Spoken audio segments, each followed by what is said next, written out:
From FingerLakes1.com and presented by FL1 Radio, I'm Josh Durso, and this is Inside the FLX.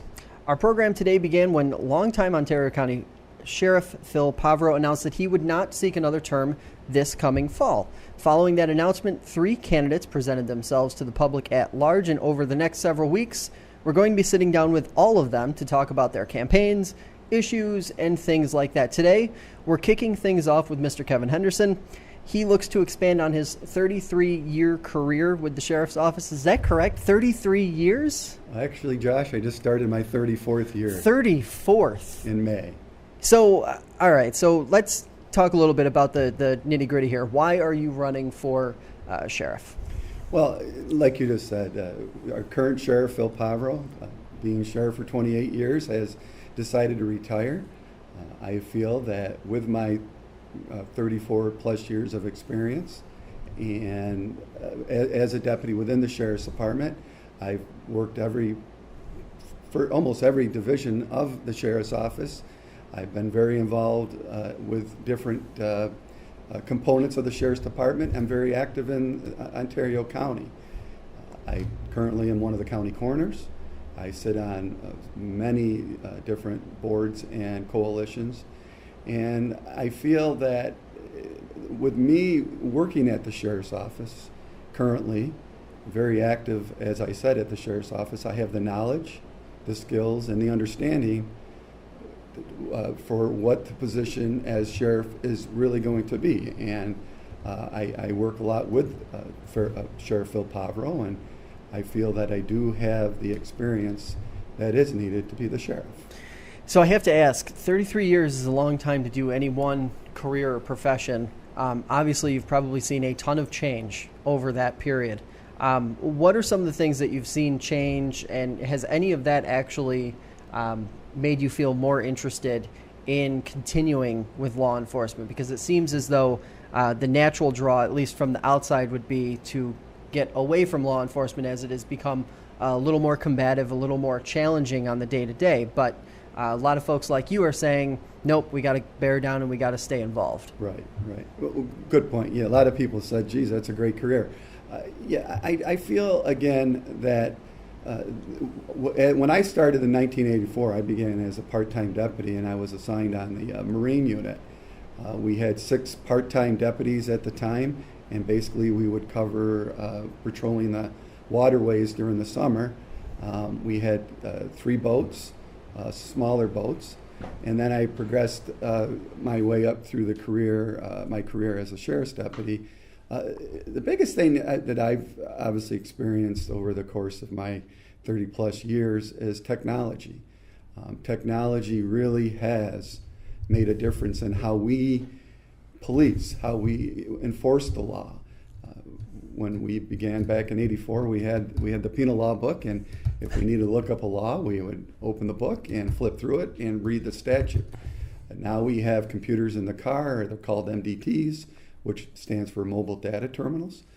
We're able to literally punch in a keyword and the law is brought up. We can copy paste that law into our paperwork. We have digital scanners now. Before we would, if we wrote a traffic citation or what we call a uniform traffic ticket, we would take your license, we would write everything down on a ticket. It took us about 12 minutes to write a ticket.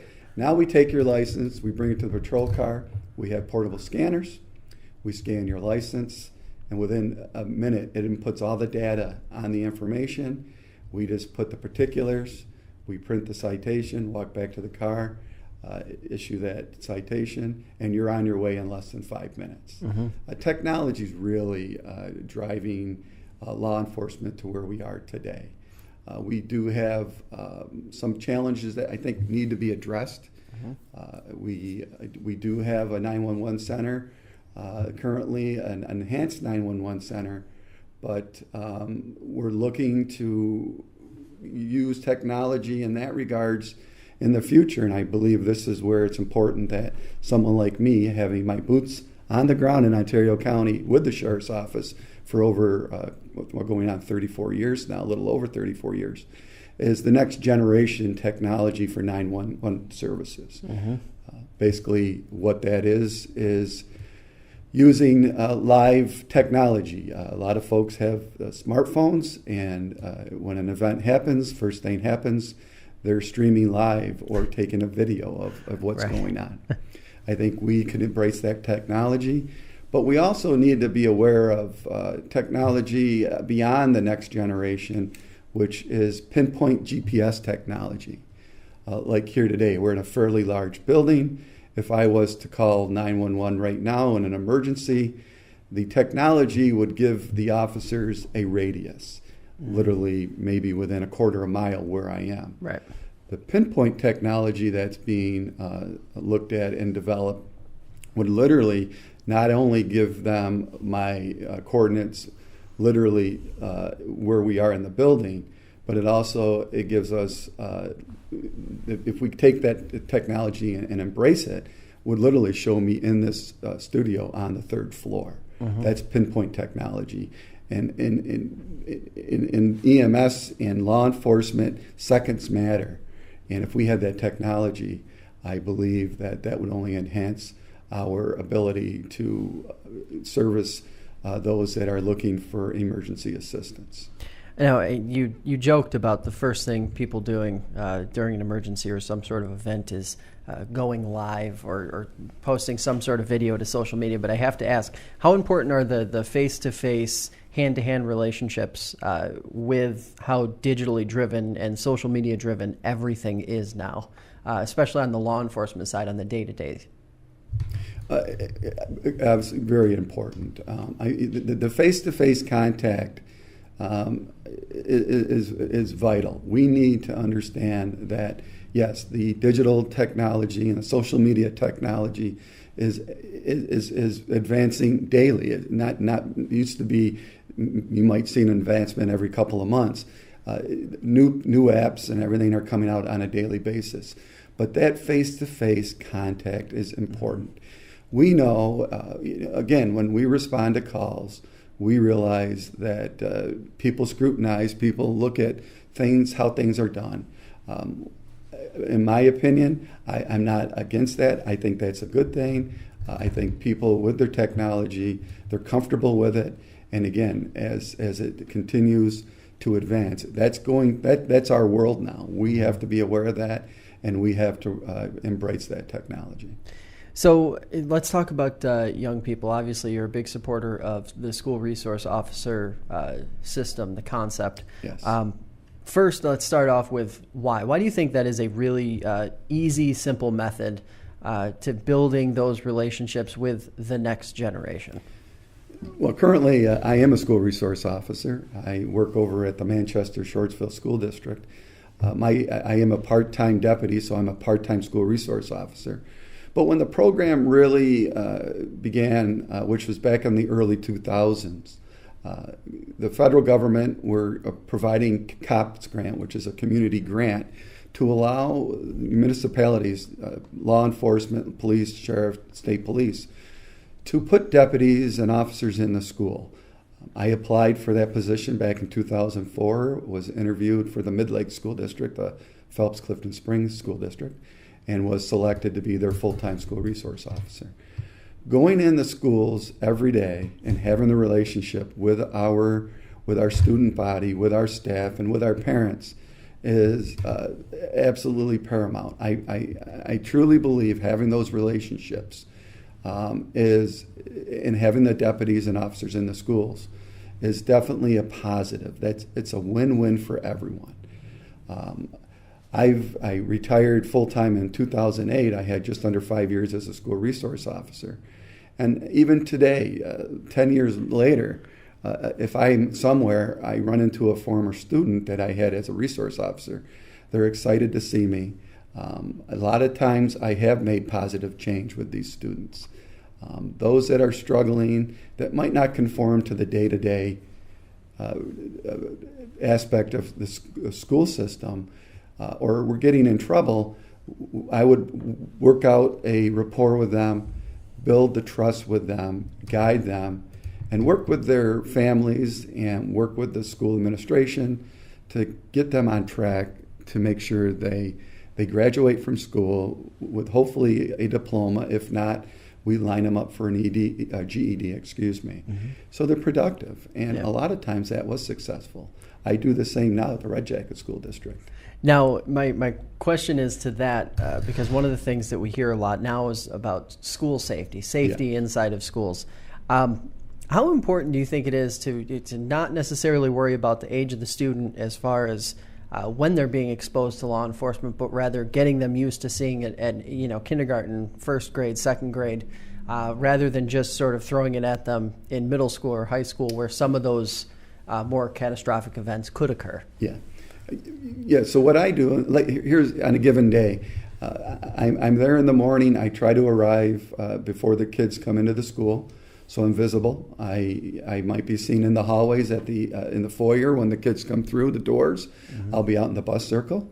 I do that with our older students. I do that with our young students from kindergarten up to sixth grade. We have 2 different arrival times. I go out. I'll go on the bus, talk to the kids, engage with them. They'll come off the bus. They'll give me a high five, and they're used to seeing me there. They're very engaged with me. I'll go into the cafeteria and have breakfast with them. I'll have lunch with them. Mm-hmm. I'll go into their classrooms. I'm a guest reader. I go in and read a book with the younger children, or I'll go into the older classrooms and talk about trends, talk about consequences and current laws. I go in the government class and we talk about our constitutional rights and the amendments, how it applies to the students, and how it applies to me as a police officer, what I can legally do, and their rights, and they enjoy that. I really feel that the school resource officer program is vital to our county. We have 9 school districts. 7 of those are in the county. 4 of those are full-time school resource officers, and the remainder are part-time, and I'm one of those part-time deputies. Now, obviously, a problem that's impacted a lot of young people, but all ages, the opioid epidemic. Your thoughts on from the law enforcement perspective, of course, on what it's been like trying to fight this trend that seems to be, in the best case scenario, just level and not necessarily getting better. It seems to be something that's just constantly in the news. We're constantly seeing it. More's coming in. Questions about what's being mixed with what. It seems to be a really complicated fight. For law enforcement, what is that day-to-day like? Well, this opioid epidemic that we're experiencing is very challenging daily in the law enforcement community. Not a day goes by, or rarely a day goes by, a deputy or a law enforcement officer is sent to a potential overdose. They arrive on the scene, it is an overdose, and we, in our office, along with the majority of law enforcement, carry Narcan or naloxone, which obviously reverses the effects of the opioid overdose. And we administer that, and are most of the time successful to bring that person out of their overdose with naloxone or Narcan. But it doesn't end there. That person that has been treated then is transported to the hospital for further treatment and medical evaluation.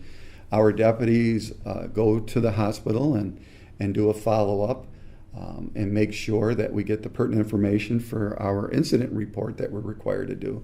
But what we're also now doing is to make sure that before we just don't do the report and walk away, we want to make sure that there are services that are offered to those that have this addiction and have overdosed. And we now work with FLACRA, and they have a mobile team, crisis team. We make contact with them. They come and work with that person and their family. So when they are discharged at the end of their medical evaluation, they're just not put back on the streets and forgotten about. We want to make sure that we focus on that person to offer them every service available to hopefully not have them as a statistic in the future, because we are seeing an influx in our overdose deaths. And as a coroner, I see that, unfortunately, sometimes on a weekly basis. Now, do you buy into the sentiment that this is one of those problems that we won't be able to police our way out of? This is something that will require a lot of partnership between different agencies and different branches of health and medical and government and policing to sort of all work together on this problem? Exactly. Yeah, we can't arrest our way out of this. We really can't. I mean, yeah, we're going. If I am the sheriff, my focus is to have a very aggressive drug task force. We do have one now. Is there room for improvement? Well, yes. I mean, we can improve. I mean, just different ideas. But make sure that we have the focus with our and the tools needed and the training. Again, what we're seeing now on a majority of our opioid deaths are really synthetic deaths, which is the fentanyl. Mm-hmm. Fentanyl is the synthetic drug that's 100 times more potent than an opioid pill, pain medication. That's where we're seeing our deaths, is being driven by these synthetic drugs. Our investigators, our deputies, the men and women that work at the sheriff's office need to have the latest training to understand what's out on the streets. Because again, we can arrest a dealer today on the corner of Main and State Street, and tomorrow there will be 2 dealers to replace them. And we can continue the arrest, but there's never a shortage on these dealers. So yes, we need to work in partnership with other stakeholders within the community. In Ontario County, I sit on the Partnership for Ontario County. I'm very active in the Substance Abuse Coalition. I truly believe the work that we have done. Our Substance Abuse Coordinator, Petrea Ray, and I have worked since she started with us, hand in hand. We go around, we do cafes, which we reach out to our communities to let those folks know that maybe have a loved one in their family or are suffering from addiction themselves, that we do have resources to help them through this. Mental health, some of our addiction is driven by mental health issues. So we work with the mental health folks, not only Ontario County Mental Health Services, but again, outside sources of mental health, University of Rochester and some other Finger Lakes Regional Health. They have mental health folks that we're able to make sure they're in contact with. So yes, it's important that we work as a team. We can't do this ourselves. Law enforcement can't handle this ourselves. So I guess the next logical question is then, obviously with the Ontario County Sheriff's Office, great reputation, good reputation, especially in the community. How do you continue that success and continue some of the things that obviously Sheriff Povero has worked decades to make happen? Well, again, being with the Sheriff's Office for over 3 decades, and I was hired under a different sheriff, Gary Stewart, at the time, when Sheriff Povero was elected to office in 1990. I saw his style of leadership and his creation of a lot of initiatives. Mm-hmm. He's very supportive of the community, which I am the same way. A lot of the initiatives that the sheriff has started, I have worked with him on those initiatives. I'm a community policing officer. I've been doing that for over 25 years. And I go out and I go speak to our community, help them problem solve, maybe if they have specific issues that they want to talk about. Or I come up with creative ways of maybe developing a program that meets their needs. And I will report back to Sheriff Povero, and we create initiatives.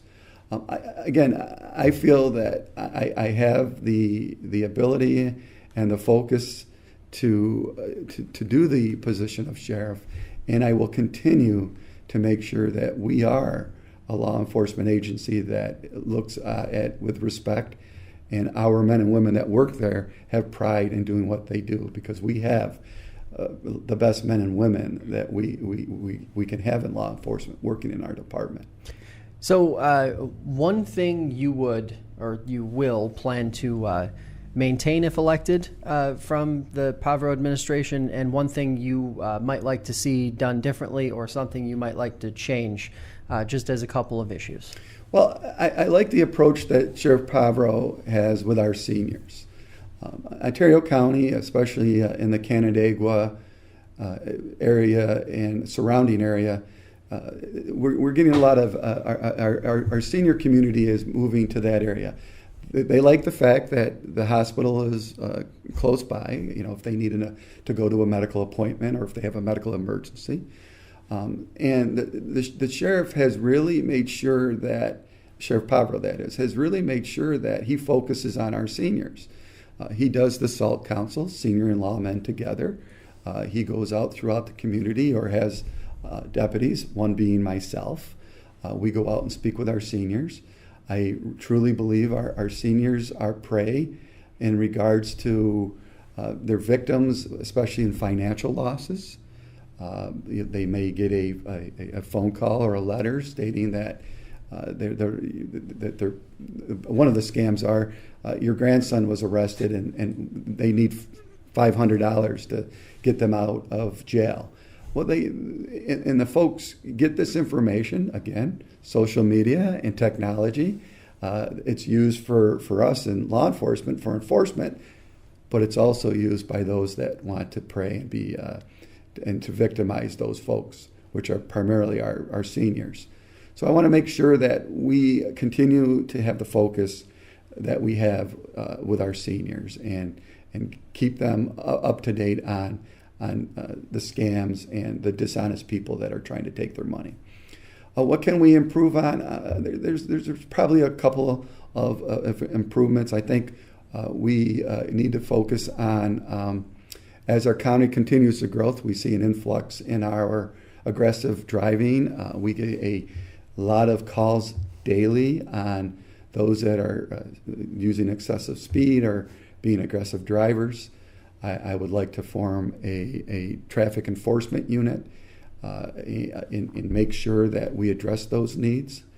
Right now, what we try to do as these calls come in and we have the resources and time, we'll assign a deputy or might just send an email. Can you keep aware of this particular area? If we have a traffic enforcement unit that are out there every day, making sure our highways are safe for those that use our highways and those that are aggressive drivers or causing issues with our day-to-day drivers on our highways, that we address that. So I'd like to look at traffic enforcement a little bit stronger. I want to make sure that we continue our focus on the schools. Again, as a school resource officer, it's paramount that we go in and offer not only the physical safety of those coming into our buildings, but also offering services for our students that seem to be struggling or might have mental health issues. So again, I want to make sure we continue that focus as well. So I do want to ask, I'm glad you mentioned as the county grows, because I think that's a really interesting point. Ontario County is one of the few counties in the state that is seeing growth in population, particularly the Farmington area. How does a police force, a countywide police force or agency, actually negotiate and deal with that spike in population in an area that might not have previously been a spot that had to be really carefully watched? Right. Yeah, again, you're right. Our county is one of the very few in the state that is seeing a growth. The Farmington, what we call the Farmington-Victor corridor, is seeing a very large, rapid growth. There's housing developments going up almost on a monthly basis. A new one starts. Again, currently in the Road Patrol Division side of this, we have with administration and supervisors, we have right around 80 patrol deputies. On a given shift, we might have 5 or 6 on a day shift. In our afternoon, which is typically our busier shift, we might have up to 10 or 12 deputies, and then we're supplemented with the state police. I think what we need, what I would do as the sheriff, is make sure we address the need. Again, we all want to make sure we keep our taxes low. I live in Ontario County. I have my entire life. I want to make sure that we have low taxes. But on the other end of that, I want to make sure we have the assets and the officers needed to meet the demand for the calls of service. In 2017, We had over 82,000 calls for service just in the Sheriff's Department alone. And that could be anything from a call to how do you get to so-and-so, or they have a true 911 emergency. Majority of those are 911 related calls. So I want to make sure that I work with the Board of Supervisors. Obviously, the board dictates the growth of our office. They dictate the budget that we have. Our budget is just under $34 million. Well over half of that budget is for personnel. And then it breaks off from there for other, obviously, benefits and health care and what have you. I want to make sure that I work with the Board of Supervisors. I know the board. Again, having worked in this county and I'm very active, I attend monthly board meetings. I go to committee meetings. I want to make sure that I convey the need. If we need more deputies, why? It's not just I want more deputies. This is why. We need to further our growth in the Farmington-Victor corridor and have the adequate coverage that we should have. Now, obviously, we're going to link to all of your social media and your website and everything like that, but where can people find you in the coming months here as you move forward if they want to learn more about your campaign? Yes, I have a website, which is hendersonforsheriff.com, Henderson for Sheriff, all one word, .com. I have a very active Facebook page. I post on a daily basis. Again, you can find me on Facebook, Henderson for Sheriff, if you do a search on Facebook. I also have an Instagram and a Twitter account tied to those accounts. Excellent. Well, we appreciate the time, and of course, good luck over the next 2 months as you gear up for what I'm sure will be a very exciting and eventful November for you. Well, thank you. I look forward to it, and I look forward to having a successful November and becoming the next sheriff. All right. Well, that's going to do it for us today. I'd like to thank Kevin, our listeners, and of course, FingerLakes1.com for making this program possible. Remember, you can catch Inside the FLX on Spectrum Channel 1304, as well as WDWN 89.1 FM in Auburn. Check out local listings for more information. The podcast is also available on iTunes, Stitcher, and the FingerLakes1.com app. Thanks for listening. Stay informed, Finger Lakes, and we will catch you next time.